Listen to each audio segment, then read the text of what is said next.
All right, welcome back to the We're Not From Hollywood podcast. I'm Brandon Reines. I'm Faizel and we have today the scary mom from Skinamarink, the scary cop from Hotbox, the Swiss Army knife, I'd say, of Higher Universe Productions, because I've seen you do all sorts of jobs. We have Jaime Hill. How you doing? Hi, guys. Yeah, you could definitely say I've done a lot of different jobs with Higher Universe. So it's been what an amazing experience over the last handful of years. So all these little films today, I'm thrilled to be able to share with you guys in our local area and promote how good we can make movies out of Alberta. How did we? How did you first end up working with me? Was it? Did you audition for Hotbox? Was that the first time we worked together? It's that guy right there. Oh yeah, that is right. Is it, I 'cause that met was the you. first movie, right? I met you through Jarvis. Yeah. Yeah, so Jamie was an extra in Give and Take at the bar scene at Chez Oh, Pierre. okay.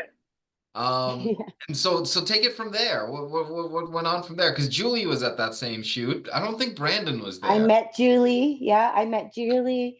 There was a few of you that I met, and I had a How great did you time know I came back. Jarvis? I reached out on Facebook, and I was trying to find, the film people, and Because I you've been saw involved with something acting since the 90s, right? in Vancouver. I have. Give us a little I breakdown of that. Oh gosh, when I was 12, I was on Stay Tuned. That's John Ritter and Pam Dauber, Whoa. and I love John Ritter. Like Three's Company was one of my favorite comedies. So, if Me I too. could put that would be my 53. favorite series to make, something like fun like that. Oh, wait a minute. Stay tuned was the They jump into a TV, they fall they into the sell they TV. sell their souls and then they get an Yeah. intergalactic thing. What were you in that? I was in the wrestling scene, so I got to be right No. up at the bars when they come into the wrestling scene. And they came in and they said hello to us. They were great. Then once we got on set and we were able to do like practice the not making sound and doing everything, I fell in love. I was like, this is so much fun. So that was That's so grade weird. seven. Grade Because seven. I just heard a podcast and they brought up Stay Tuned and they were talking about it and I remembered Stay Tuned being a really good. I was like, man, that was a good movie. I should rewatch that. I didn't know they shot that in Vancouver. So that was your They first did. role? That was my first thing in like film. Yeah. Like I did Burnaby Museum would put on like film classes for kids. So we got to make like little films with the big machines, of course. I'm embarrassing and aging myself, but to have that opportunity when I was like 8 and 9, and we all sort of made a skit and we got to record it, it started something that was just a fire. I had a school that put on a play every year. So every classroom was involved. Plus, I was in choir. That's why you can't get me to shut up because I just like singing to every song. So you've always just So wanted to be involved in film and the arts, huh? I like being helpful and out and about. Yep. Okay, so then after Stay Tuned, what went on from there? I went to classes and I found an agent in Vancouver. So that takes us to about 15, 16. And well, in the 90s, you could not do film anywhere else except for a major city. So I took a break. I went to nursing school, you know, I got married, I have kids. And when I turned 40, I decided it was time to jump back into that because they're all growing up now. So what was And you I were in going to Edmonton do? by that time. I got back to Edmonton. I came to Edmonton in 2010 even and loved this We already place. got here. And then I left. I came back because I was in Vancouver and I'm like, I don't need to be in Vancouver to do this. So I came back to Edmonton. And here I am. So how did you Seven get years involved later. with Give and Take? So you were part of the Facebook groups, I assume, then, and Yeah. then you contacted Yeah. Jarvis because Jarvis was posting on the Facebook groups. This was when, I mean, they're still kind of active, the Edmonton Facebook groups. They're kind of, Yeah. are they They're infamous or are they active. just famous? I'd No, say we know. We all look at that group. We're all kind of on there. So then you came to Give and Take, and you were in the bar scene at Chez Pierre, Yeah, and then you met with Julie, and then the next role was the angry cop in Hot Box. Is that right? pretty I wouldn't say she much. was angry, but Yeah, I no, know. Well, I, yeah. I broke the story. He had to go to jail. Yeah. The bummer cop. The bummer yeah, cop. in Hotbox, Jamie was one of the detectives at the end. The guy that's his dream to become a drug dealer, and he doesn't know that his best friend's kind of ratting, spying on him this whole time. So at the very end of the movie, two cops show up and arrest Morgan, the character played by Morgan LeBlanc, and one of them was Jamie, and that was the first time her and I worked together. I'm pretty sure Yep. That was my first lines, that was like your first ever. line. Oh, Those were my first lines ever, well, I'm other honored. I than can say I'm like the one that gave Jamie Hill her first background stuff. You did. You line. did. And then we've gotten to make so many more fun things together. And gosh, you Yeah, used my maybe. voice. What's your favorite project of all the projects that you've done with Higher Universe? It's got to be grotesque when I fall straight back. Oh yeah, yeah. It cracks me up every time I watch it. Yeah, people always mention that scene. It always gets a laugh. It's kind of funny because originally your role in the script was a lot smaller. Like you didn't really have Yeah. like an arc. You were just kind of one of the people that was there. Yep. And And then you over helped other me. drafts, I kind of gave you a bit more stuff to do. And then you kind of have this bit of an arc where you're trying to like suck up to the popular girls so you can be popular. And then you're mean to Mildred. And so your role kind of grew. And I think you even noticed that because you pointed it out and Oh, I mentioned how did. it was expanded. I played naive Nina, and I got to be pretty much myself, just pushing it a little here and there. Brendan worked with my disability. You can see me limping along sometimes. And it's great. Same with Skinamarink. I sat on a bed for that one because sometimes I can't move as fast, and I've appreciated it. When you go back to I'm Haunted One, my giggle is on there. So physically I'm not always there, but I have been. I got to be with you guys again. I did 4 small little things over the last couple of years just because I stepped back from things. So those are the big things that we get to talk about today that continue on Grotesque, and they continue on I'm Haunted. So it's fun for all that stuff to come out soon. Yeah, Well, I'm haunted too. You were the crazy mom in I'm Haunted Too. I was. You Me and got my to shawl run around. you got to chase Danielle around. I did. I did. Don't get typecast. I'm trying not to. There's a few scripts that have been written, and I'm sort of asking for a little bit more of a direction because I don't mind all of them being a mother, but hot fam. There's one coming soon, and I want to be the mother in that one. So I can't say a lot, but I'm looking forward to um, zippering my mouth, if I could say Oh, Don't that. ask about. Yeah, but it's in Vegas, so we've been working on that for a couple of years now. I did a lot of networking on Clubhouse over the last little while. You were a So big proponent of Clubhouse when it started. I remember you were like big on about Clubhouse. What yeah. drew you to Clubhouse? What was your big Oh, thing? I found voiceover. I found voiceover. I found a voiceover group in Clubhouse that practiced scripts and practiced. We even had different competitions in the beginning. 5 to 9 Club is on Facebook, and that's who I found. Web or Deborah, our wonderful Deborah, puts together different things. And recently I've been doing table reads. And of course, I sound like a certain age, so you can guess what kind of little age I am. And it's always been something I wanted to do, and it's people worldwide. So Clubhouse is worldwide. So it's opened up doors for like that opportunities in the UK. But we're all talking. And then I got an audio book by meeting Mark Redfield, and I'm the witch's cackle in Frankenstein Mobster. And that was because I was on Clubhouse and, we were goofing around one day and I mentioned that I could cackle because I was a haunt actor.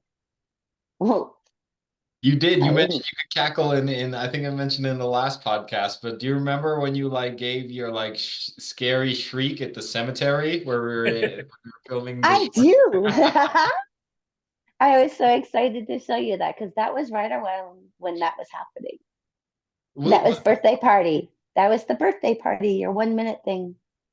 I'm impressed. You remember? Actually, you were the first person to tell me that that won an award before I even got to find out. I Yeah, think you messaged me and like that and I'm one on of it. it was a 60-second short that we did, birthday Yeah, party that Jamie was a part of, and we sent it to Got 'em in a film festival. And I think the same you day that got it. the awards were being announced, I was heading out to Calgary just for a quick like break. So I'm packing all my stuff and everything, and the awards were on Zoom because it was a COVID thing, and I was like, I'll watch it when I get to Calgary. And then Jamie hits me up and he's like, "We won." And I was like, "What do you mean?" And then and then I look up, and then we had won that the Spirit of Edmonton Award. So that was a fun little surprise. You remember every project you've been in, huh? Because That's that's the such a tiny ADHD. little like project that like I would not expect you to remember the name of. Those ones pop in. I can remember interesting facts. What do you like better? Do you like acting or voice acting? I like acting. I like the voice acting, like I'm gonna do more shorts and I have my puppet. I've always loved puppets.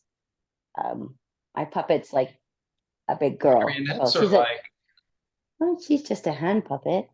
She's like big hand puppet. Um, so I'm gonna work on her voice and I think her name's gonna be Penny. There's a couple pennies out there like that have blonde hair and stuff over the years. So there's a couple that I may, there used to be one that was made um of plastic and it was a stop motion one. And I've always liked stop motion, so I'm gonna do little things with that and put voices to that. But I really do like being in front of the camera and then like working with the team. Whether it's me, helping out and doing something else or, getting to crack jokes and something funny when we're in front of this, like it's just not comparable anymore to me. I have a lot more fun in front of the camera, I think. So We'll in see. Grotesque 2, you came back as a different character and you get to die in a different way. So without spoiling how you die, what was that experience like in part 2 compared to the first Grotesque? It wasn't as scary. It took us a while because we started out with our trailer, right? The trailer, that beautiful trailer. And then as the years kind of went by and we got everything going, it was finally my turn to uh perish. Um I'm afraid of that certain substance. So it took me a little while to work my way up to how I would make that happen. So, the blowing the bubbles and stuff and trying to think about what I would look like, it took a little time, but uh the first one was much harder to prepare for. This one was a lot more fun and you know, I had an amazing campground experience. So, the comparing the two, but it was a much nicer way to perish instead of the first time. Yeah, in the first Grotesque, Jamie gets drowned in a toilet, and we I had to get. do. I wanted to get a shot, kind of like looking up at her face, which obviously you can't do in a real toilet.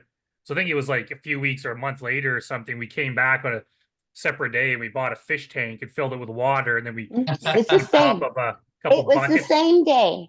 It was the same day. No, it was much because the day we shot your drowning was out the Oh yeah, it campground. was a different place. Yeah, that's Yeah, and true. then we shot that at a gym. That you was just bought an fun. empty fish tank and like did it have an aerator or like just a No, No, no, we no, just had I the just camera underneath pointed up, and then she stuck her head in it and blew a bunch of bubbles, and we I edited said together. no. I gotta rewatch that scene now, knowing that. I gotta like go back and rewatch that scene and feel like If what you it really looks pay like. attention, you can notice that the roof, when you see the roof, it's a different roof. But Oh, okay. I'm gonna go look at Nobody this. notices it. I think everyone's looking And at the her the face. bubbles, the blubbling. Yeah, the bubbles. We did made bubbles in the water in the sink. Yeah. And we just cracked up after at the end.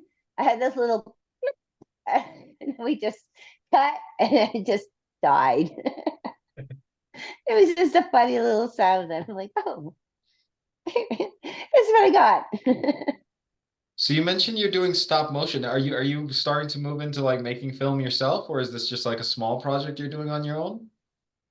Yeah, that stuff I'll do like in my own basement. I took my green screen and my blue screen all down. Um, and I'll get back to it when I can. And Mhm. then, it doesn't take a lot of space to do it. So I hope to set up again really soon. Um, Is this something you I, plan to release, or is it just like a little hobby that you're doing on your own? well, I found TikTok. I like TikTok. Uh-huh. Um, so I'm going to start making videos with my puppet and, you know, maybe talk about morals or values or things that are missing in the society lately. um I don't know, and then also do some comedy and you know maybe some adult comedy just to make a funny joke because she is like 6, so some kids can say the darndest things, so maybe a puppet can say the darndest things, and well, the voices I have are around me, so I've had different ideas for a while. I have 3 scripts that I've had written over what 4 years, 5 years now. You guys have heard about them all. I'm looking forward to building more of what I have with those. And, once life isn't so hectic, I'll start like writing it all out and doing the sizzles and getting that organized. And it will come because we're still working with people in like New York and in the States. So they're working on planning and finding the financing and the other stuff. And it slowly comes together, that just took that time off. So now I'm getting back at it. And we spend like every weekend and with like I had 4 different things to do last summer. So the whole summer I was booked up with different things. So, it was fun and I tried to get small little bits and, work it out with everyone that I was able to get there on the right day and it all worked out and I had a blast. So there's not these big ones yet. Um, Good Arson is going to come out. It's going to go to film festivals. Alan of Odd Couples, he has a trailer out, and you can hear and see some of my characteristics. I'm definitely not like Nina. I'm not friendly and bubbly. I'm kind of mean. I Now actually that I have to made my see. little dog pee. My little dog Toki, my little Pom, when I was auditioning, Adam came over here and we went downstairs to my basement. Well, the dog followed me and I was yelling. Poor little Toki peed on the floor. Oh, So I I guess was that's like, how oh, you know you're doing a good job is when I your know, when your right? dog Yeah. pees. So, yeah, you'll like that little clip. That one's in my demo. It's wrapped all around a lot of Brandon stuff. So yeah, it pops in there and you see this monstrous me screaming. And then you'll see a bubbly Jamie That I have or to see. Nina. Yeah. Yeah, I'm looking forward to having more mean or just crazy characters, and it's a Well, lot of I will fun. definitely keep that in mind. it's Have you it's just fun. It's just fun. have you found you've been getting more of the mean, crazy roles since you've been in Skinamarink? Like, is that Yeah, I because got that's a pretty yeah, wild? 2 more mum rolls came out of the blue within like 3 months. But So nothing that's crazy. why. Oh yeah, Oh this yeah. one, this one. That's why I'm getting my work visa. So the big things that happen because of Skinamarink is the horror community, the con community, the conventions with every kind of movie convention, whether it's to do with like collectibles even, because now like the Skinamarink phone, I went out and got that. Those little things are interesting for people. So like HorrorCon, Calgary HorrorCon is coming up in June. I didn't know whether I would make it or not, so I'm not going. Most likely I won't be there on the table. I'm hoping to make it down. That's in a couple of weeks. And well, to be honest, I'm going to be moving soon. So I don't think I'll have time to go down. But going to do conventions in the States is definitely something on my list. I have to make a 3-year timeline of what I'm going to do. And it's not hard because I've already got a couple more scripts that we're working on, and it's huge to find the right documents. That's the hardest part. And well, when you look up IMDb, luckily they keep all the articles that your name is showed up in. So all those different prints of about the different clips we've been in are showing up there. So it helps me give the lawyers, other than a lot of money, the stuff they need to find all these things that you have to prove. So I definitely will be in the States being a mean mom. Yeah, again. All I could say, but there's different pictures that I've been posting and sharing of my friends' work. So who says that I may not be involved in some of those? Um, I'm excited to get filming. I know we can do a lot of cool stuff up here with our green screens, and I love Fava, and I want to do stuff with the screens in there. And I'm finally joining Fava this year, so getting that kind of stuff and not having to go to the States to get that part done, it's even better than what we have for our little sizzle right now. So we'll work on that this year, and I would love to go down to the States for Halloween, because the scary conventions are all in Halloween. So we'll see. But I will be home for Halloween in the after November 4th is actually the Vampire Ball, which I got to do. I worked at the Vampire Ball last year. My husband and I, Jim and I, both dressed up as the 1920s, and we got to go dancing. And I was in a flapper dress. We had a blast. The Vampire Ball, is that a haunted horror house or a haunted house kind of stuff? No, it's actual dance and tables and entertainment, and we are all vampires. And every month or every year you have a theme. So it was the 1920s. This year coming is Victorian. So once again, we get to go. Some of our friends that are in it. Jordy was in it, so he got his face all white. Oh yeah, I And remember him you talking gotta about it. I remember seeing we had a pictures of blast. that. Vampire teeth, that takes practice putting those stupid things in and talking. So, little things that we'll be doing here and there. And, we'll see where that takes me. I'll be at home doing TikToks while I can. So were you like obviously Skinamarink turned out to be a huge hit. Honestly, I was surprised. It doesn't seem like if I saw the movie and someone asked me like, "Do you think this will be popular?" I would think not really. It would probably have a small group of people that like it, but it exploded. Like it was huge. Like what are your thoughts on that? Well, the first thing I thought when I found out about it is the mental health aspect. And I really, with me and my nursing background and the mental health topic, and talking to Kyle about what kind of emotions and feelings and what was going to come up in the movie, is why I wanted to do that. It's not always explained very well. I know that if you put the words on and make your screen have all the words, not just what we provide in the movie, that helps because you don't always hear everything. Because I've Oh. even heard more things. I heard myself and I was like, well, hot damn. The fourth time I watched it, I sat in the front with Edmund. And I'm like, well, I didn't know that happened. It's hard to see. And I know where I am. There's things in the dark. I know where I am. There's a hand. I need a nail job for sure. But there's a lot of things in the movie that not everybody got to see, and I think watching it more than once is going to benefit sometimes, and some people won't give it the time of day, which is fine. I just love talking about how different it is and how unique it is, and if I get to talk about mental health, I'm there. I want Yeah, to I think help any that's kind of mental health.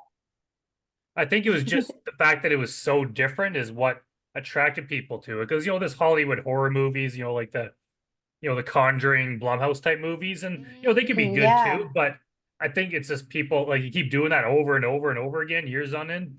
People just kind of want something different. Here comes Skinamarink. It just looks different. The story's Yeah. different. There's nothing else like it. And I'm just kind of glad that people like that kind of thing, that people are into like I would say simple, but just smaller stories made by people from Edmonton. that could become huge. It kind of gives us all a chance that if we make something different rather than just trying to copy Hollywood, that we have a Yeah. chance of actually finding an audience. Well, and if that type of film, like we even did that kind of aspect where we got to watch with I'm Haunted and see a computer interaction. This was more like you were the child or you were the parent or Skinamarink in their view. And I like Blair Witch Project is one of my favorites. And this I've been able to talk to the director of Blair Witch, which was such a bucket list honor for me because Blair Witch was one of my favorites, and it came out when I was a teenager, and I didn't sit on the internet and like ICQ, uh, aging myself. I was out Hey, in the no, I bush was on fishing. ICQ. I know. I was fishing out in the Kootenays. I didn't really pay attention. All I knew was this Blair Witch thing came out. So I was like, what? I eventually found out it wasn't real. But that I love that. So that kind of topic coming up in any kind of film, I love the way you can make the observation of whatever people see change and spook them out and scare them. So that was the Yeah, most fun part. it's kind of funny with I'm Haunted because sometimes people will comment on YouTube or like on the internet somewhere, and they'll direct the comment to like Elizabeth or Daniel, like they're talking to them, and it's like you Yeah, don't realize that they're an actor, right? Like they're Yeah, not they're operating this this is a YouTube channel. movie. But yeah. It's like being on TikTok. They're not very it's like, smart. yeah, if they want to think it's real, that's fine with Yeah. me. So what would you say is the biggest impact you've had on your career since, well, I guess so you got into acting, you took a break for about 10 years or so, and then you A got little back bit more than that. a little bit more than that.